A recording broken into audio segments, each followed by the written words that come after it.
In the Legend of Zelda video games, you spend a lot of time in sacred groves, dense forest sanctuaries where the earthly realm starts to feel less earthly. They're often where you obtain sacred objects, like pulling the Master's Sword from its pedestal, or where you speak with guardian spirits like the Great Deku Tree. Basically, a threshold where the sacred meets the mundane. And always there's those little glowing floaty things. I've always wondered what these are supposed to be. Fireflies? Fairies? Whatever they are, they're the universal sign in Zelda that this is sacred nature. And we see the same vibe across the broader fantasy genre. Sacred groves are portrayed as liminal spaces between the earthly and the divine, impossibly ancient, untouched, primeval places that seem to operate by different rules. In Princess Mononoke, the cedar forest is ruled by the forest spirit. The trees are ancient, the forest is full of Kodama spirits, and animals act as moral agents, defending the land against human extraction. The forest feels alive, powerful, and older than history itself. That feels compelling, but it also doesn't really match real-world sacred groves. Real-world sacred groves are usually not untouched by human hands. They're not frozen relics of an ancient wilderness. In many cases, it's actually the exact opposite. They're places where human communities have been shaping the landscape for centuries through rituals, taboos, caretaking, harvesting, and sometimes political conflict. So here's the challenge I want to put on the table. In this video, we're going to look at a few real-world sacred groves, and I'm hoping that at least one game designer or fantasy writer steals these ideas wholesale.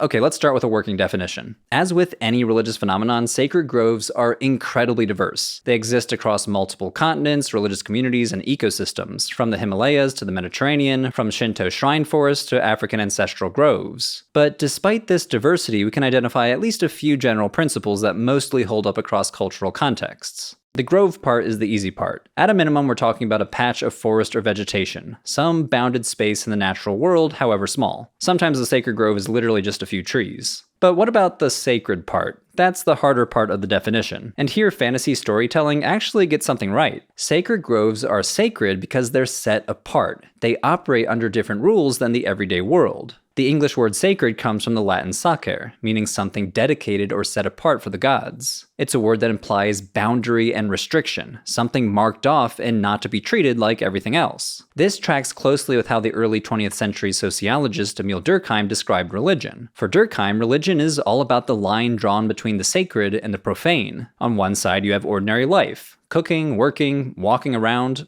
That's the profane. On the other hand, there are spaces, times, and practices that are regulated, revered, marked as extraordinary. That's the sacred. So a sacred grove is a piece of nature that's been ritually, socially, and often legally set apart.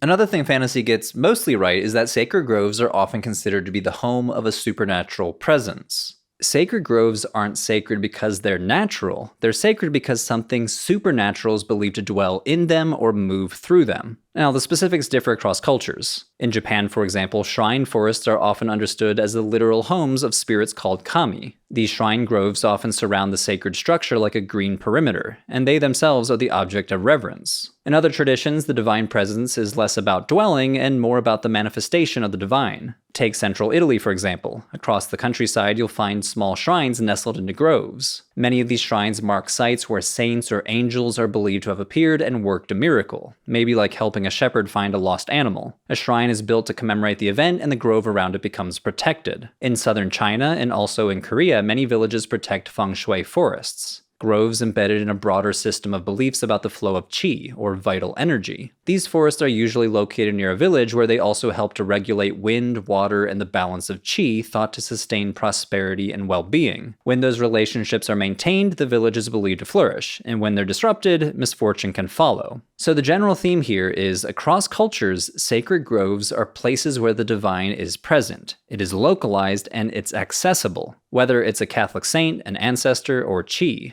And again, this is actually something pop culture gets surprisingly right. In The Legend of Zelda, entering a sacred grove usually means you're there to ask for help, to receive a blessing, consult a guardian spirit, or encounter a god tree that knows more than you do. Even Avatar gives us a striking version of this idea. The Tree of Voices is in a sacred grove where the living can literally speak with their ancestors. What all of these stories capture fairly well is the same basic idea that sacred groves are sites of encounter, places where you can go because something or someone is there and can hear you and respond to you and change your situation. But this is where pop culture starts to drift from reality. In the real world, sacred groves are not just about you and the divine, they're about society and the divine, which means they come along with everything that society brings along with it. Social rules, communal ownership, and shared obligations. They're regulated, they're restricted, and they're often tied up in local politics and institutions. Sometimes those rules involve personal purity, like abstaining from certain foods, alcohol, or sex before entering. In many traditions, people can gather herbs, perform rituals, or even harvest wood from sacred groves, but only under specific conditions. Some groves open up during festivals and draw huge crowds, others are so restricted that only certain people are allowed inside. So all this to say, in the real world, sacredness is not a natural or self-evident quality that a space can possess. Sacredness is produced and maintained by people, through stories, rituals, taboos, enforcement, and tradition. So this is the part that pop culture usually skips, and instead replaces it with a very specific vibe, perfectly captured in Game of Thrones. In the world of George R.R. Martin, sacred groves called God's Woods are sanctuaries for the old gods of the forest. Ancient, ominous places where you can feel the weight of time pressing down on you. He describes the God's Wood in Winterfell like this: a dark, primal place, an old forest untouched for 10,000 years. This was a place of deep silence and brooding shadows, and the gods who lived here had no names. This is the quintessential pop culture image, the sacred grove as nature at its purest, primeval, untouched, and outside society. And this trope is so common that anthropologists actually have a name for it: the relic theory. Relic theory treats sacred groves as survivals, living remnants of prehistoric forests. And this is sometimes woven into an environmentalist ideology that imagines an earlier stage of human history when humans and nature were in perfect balance. And this way of thinking has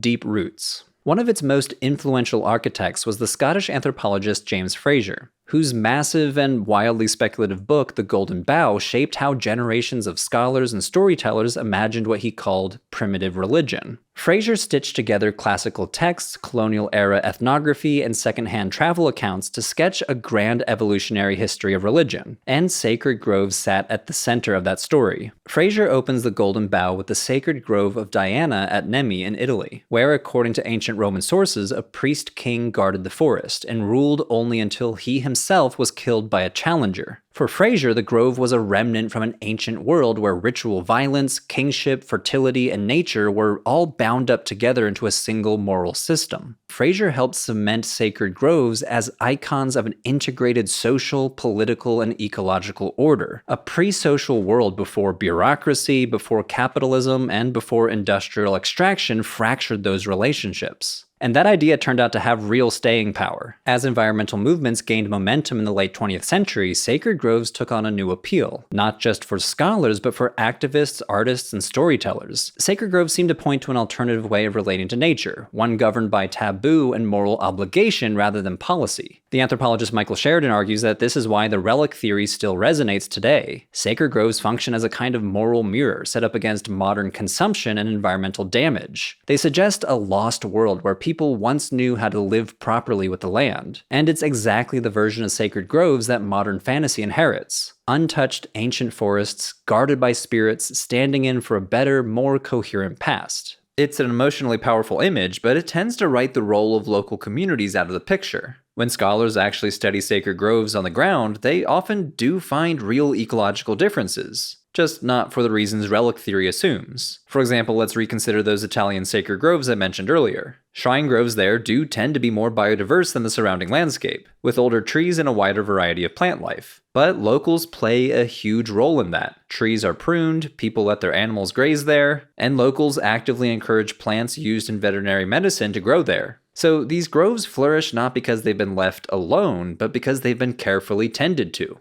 Now, increased biodiversity isn't always the outcome, as we'll see in our Japanese case study. But the key point here is that these groves are shaped by human care, not by human absence. It's where religion and community resource management meet. Which brings us to our first case study: sacred groves in Tanzania. Across much of Africa, communities preserve forest patches as ritual sites tied to ancestry and kinship. These groves are especially common in the long transition zone between forest and savanna stretching from West Africa to Southern Africa. In the 1800s and early 1900s, European ecologists assumed that these groves were relics, scraps of vast ancient forests that had been slowly destroyed by human settlement. But that assumption actually turned out to be backwards. Research from the 20th century onward showed that many African sacred groves were actually made by people. Communities planted and protected them as they settled in new regions. In some cases, groves even grew up over former villages, despite local traditions describing them as older than human settlement. In other regions, sites only became sacred much later, sometimes in response to colonial rule. Although often well-meaning and motivated by real concerns for environmental protection, anthropologists like Michael Sheridan have argued that treating these groves as relics makes African societies look static or frozen in time. But in reality, sacred groves grew alongside living communities, shaped by migration, politics, and ritual. And you can see this clearly in Sheridan's research in the North Pare Mountains in Tanzania, where hundreds of groves are scattered across a heavily farmed landscape. There are two main kinds of sacred groves here, mpungi and mshitu. Mpungi are small groves, often an acre or less, tied to a single lineage. Historically, families displayed the skulls of their ancestors in niches around these groves, and you could visit these groves to speak with them. Because these groves are tied to lineage and ancestors, the trees themselves mark how long a family has occupied that land. In a very literal sense, mpungi roots ancestry in a particular place. This is how long my family has been here. Just look at this grove. Mshitu, by contrast, are much larger and far more powerful. These forests are linked not with one family, but with the ancestors of a ruling clan. Young men are initiated there, and access is tightly controlled. And violations are considered extremely dangerous. According to Sheridan's interviews, performing a curse ritual inside an Mshitu is sometimes described as tantamount to attempted murder. Local tradition often describes these groves as remnants of ancient forests, but historical records and oral histories suggest they're much more recent. From around the 13th century onward, clans established ritual sites, sometimes under a single tree, to legitimize their ancestry and political authority. Prohibitions against cutting or disturbing them allowed the vegetation to grow unchecked. And over generations, as families expanded and new ritual sites were formed, these places gradually thickened into patches of dense forest. The result was a landscape of scattered groves, the product of long-term ritual protection and land use patterns. Though because they're protected, they often preserve rare indigenous species and high biodiversity. And because these groves are bound up with land rights and ritual authority, outside intervention has real political consequences. That became clear in the 1990s when the Tanzanian government launched the Tanzania Forestry Action Plan, which gave elders the legal authority to fine trespassers. And it actually worked. It strengthened local control and reduced illegal logging. But the program also tried to improve conservation by introducing new indigenous tree species into the groves. And that's where things fell apart. From a conservationist perspective, planting more trees sounds great, but think of it through the eyes of the grove caretakers. Planting trees was political. Remember, these groves are bound up with your ancestral right to that land. The skulls of your ancestors are literally in those groves. So when government trees were introduced, caretakers worried this would ritually transfer control of the grove to the state, and some caretakers actively sabotaged the plans. When Dr. Sheridan interviewed people, they said that if they let those trees take root, then this would actually grant the government cultural authority over the groves. Dr. Sheridan's broader point is that conservation of these groves only works when it aligns with the religious and political systems that already protect them. These forests persist because of shared rules, ritual authority, and long-standing claims to land and ancestry. If you treat them as neutral ecological spaces, you risk weakening the very practices that sustain them in the first place. And this is why Tanzania's sacred groves look so different from their fantasy counterparts. In movies and video games, groves sit outside of society. But here, there's a lot of society going on. Family claims to land, initiation rights, political tension, and negotiations with the state. So here's a challenge to the fantasy genre. Consider weaving in the social side of sacred groves. Who protects them? Who gets access? What rituals are performed there? What happens when someone breaks the rules? And what political or social power flows through that space?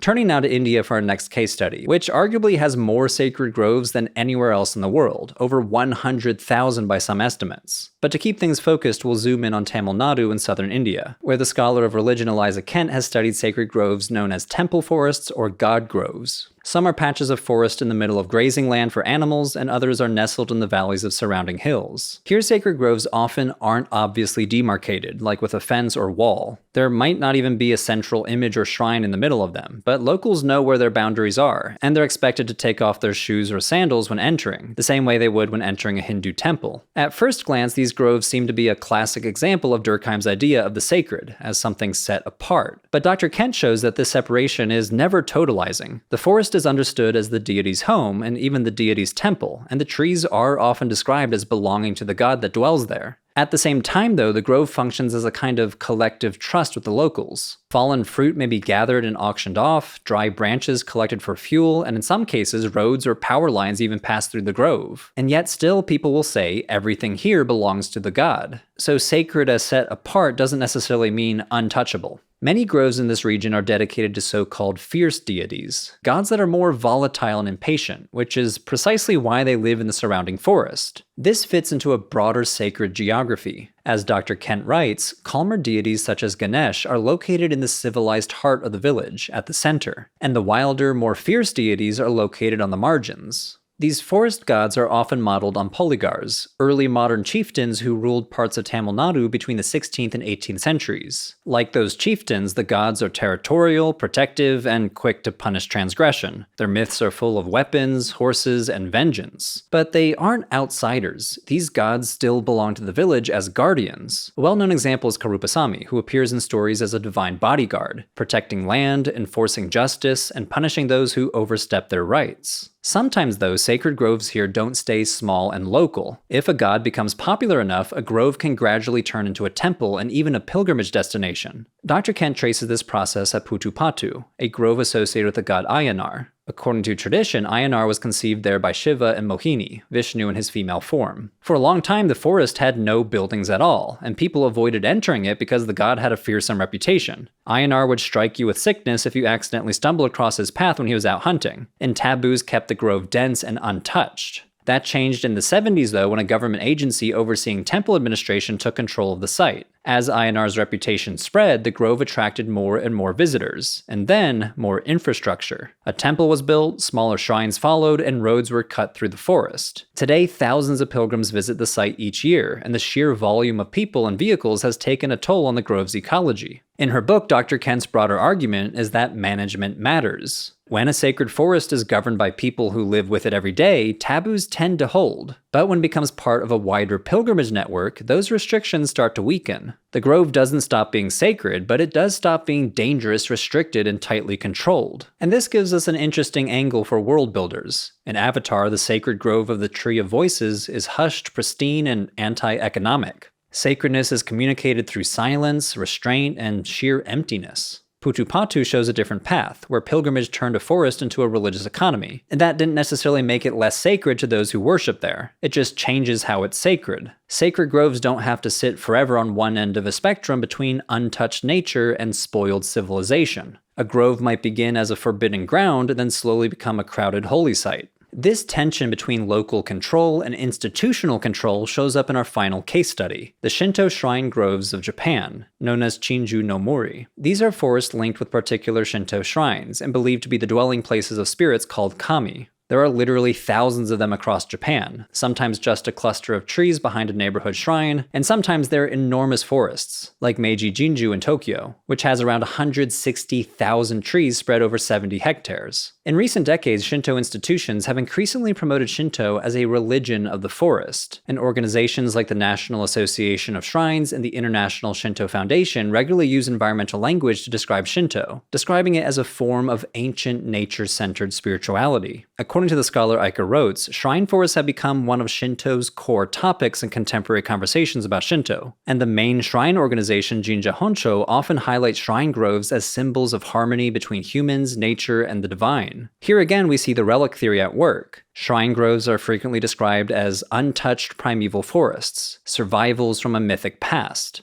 One Japanese writer describes them as the remnants of forests that have remained from the ancient age of myths until the present time, and they're also assumed to be especially biodiverse and models of ecological balance. But in his research, Dr. Rotz shows that this image doesn't hold up very well. Many of these groves were planted in the Edo period at the earliest, starting in the 1600s, and others even more recently in the 19th and 20th centuries. For example, the shrine groves surrounding Ise Grand Shrine in Meiji Jinju date back to the 1920s. Here's what the area around the Meiji Shrine Forest looked like before it was planted. And compared to other urban green spaces like parks or riverbanks, shrine groves often have less biodiversity. Studies have found that shrine forests often have nutrient-poor soil, limited sunlight at ground level, and relatively few plant species. Part of the reason is maintenance. Shrine grounds are regularly swept and tidied, a practice that obviously is meant to show respect and cleanliness, but also disrupts soil ecology and makes it harder for undergrowth to thrive. Another issue has to do with the trees. Much of Japan naturally supports broadleafed forests, either deciduous forests in the cooler north or evergreen laurel forests in the warmer south. But many shrine groves today are dominated by coniferous trees like cedar, cypress, and pine. These were often planted at the earliest in the late Edo period, and by now they're tall, dark, and imposing. For many visitors and for many Shinto priests, this is what a sacred forest is supposed to look like. Ecologically, though, these trees block sunlight and limit the growth of shrubs, grasses, and other plants. The result is a forest that feels ancient and mysterious, but is actually quite recent and supporting relatively little diversity. That's why ecologists like Miyawaki Akira have long argued that shrine forests should be replanted with indigenous broadleaf trees. But this has sparked real conflict. When Miyawaki worked on replanting shrine forests damaged by the 2011 tsunami, some local shrine members withdrew from the project. They wanted to restore the pines and cypresses that they remembered from childhood. For them, those trees were the sacred forest. So basically, different stakeholders held different ideas about what counted as sacred nature. Environmental activists like Miyawaki were more concerned with biodiversity, while Shinto priests often prioritized appearance, order, and ritual cleanliness. This brings us back to the theme that's been running through this entire video. Sacred groves aren't windows into an untouched prehistory. They are mirrors of human society. In Japan, shrine forests have become sites where tradition, aesthetics, national identity, and environmental responsibility all collide. Dr. Rotz is especially skeptical of claims that shrine groves represent some sort of deep grassroots environmentalism. While these forests have become central to Shinto's green public image, there's little evidence that major Shinto institutions are engaged with broader environmental issues, like climate change, habitat loss, or industrial pollution. In fact, critics sometimes describe this focus on shrine groves as merely cosmetic, environmental branding without much structural engagement. But he argues cosmetic doesn't mean meaningless. Shrine forests have proven remarkably effective at bringing together unlikely allies. So for you novelists and game designers, this opens up possibilities you almost never see in fantasy. Sacred groves can be contested spaces. One group sees the forest as ancient, orderly, and ritually pure, another sees it as ecologically impoverished and in need of intervention. So across the world, sacred groves look wildly different.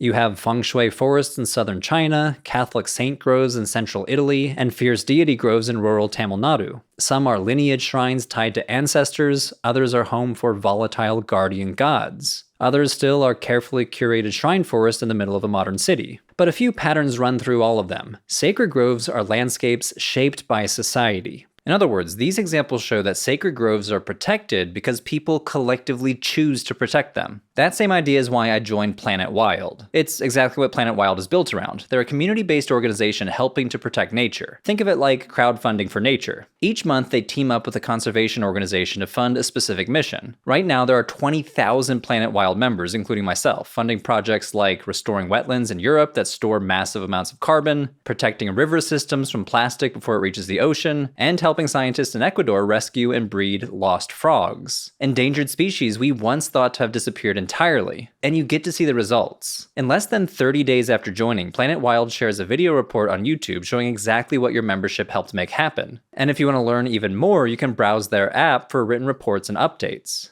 So in this video, we've already analyzed sacred groves in Tanzania, which makes this next example perfect, because Planet Wild helped revive so-called underground forests in Tanzania. These landscapes look like a barren desert, but beneath the surface, old tree root systems are still alive. By backing local farmers and regenerating those roots, the Planet Wild community is helping this entire ecosystem to bounce back and protect the region from desertification. What I really like about Planet Wild is that it's solution-oriented. Climate news always feels like a huge bummer because it's a steady stream of bad headlines. But Planet Wild shows what's actually being done, and you can actually become part of the solution. I'm a Planet Wild member myself, and for me, this is personal. I feel a kind of psychic pain when I learn about animals that almost made it into modernity. The Tasmanian tiger, Steller sea cow, species that humans snuffed out of existence right at the edge of our own historical moment. And I don't want the next generation to lose animals that are here right now, that we could do something about. So it's awesome to see Planet Wild has backed projects like rescuing trafficked pangolins in Vietnam and restoring habitat for vultures in Spain. So if you want to join a growing community that actually makes a difference in nature, consider becoming a Planet Wild member. You can give whatever amount feels right to you, big or small. Every dollar counts. The first 100 people who sign up using my code RELIGION1 will get their first month paid by me. Just scan the QR code here on screen or click the link in the description below. You'll have an immediate impact, you'll see the results in under 30 days, and you can cancel anytime you want, no questions asked. And if you want to see them in action, check out their mission reviving underground forests in Tanzania here.